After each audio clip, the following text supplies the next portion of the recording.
হিংসা তোমাকে শেষ করে দেবে। গীতার সত্য কথা।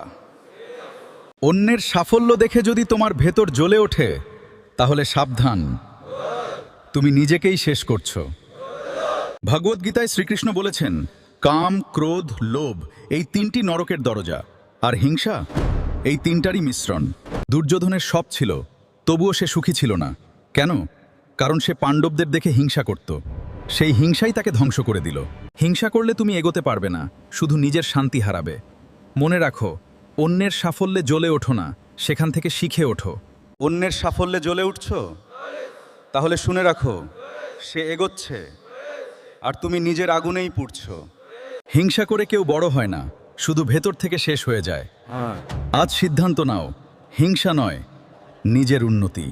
ভিডিওটি ভালো লাগলে অবশ্যই লাইক, কমেন্ট আর শেয়ার করে আমাদের সাথেই থাকুন। এমন আরও অনুপ্রেরণামূলক ভিডিও পেতে এখনই চ্যানেলটি সাবস্ক্রাইব করুন। আপনাদের ভালোবাসা ও উৎসাহই আমাদের এগিয়ে যাওয়ার শক্তি।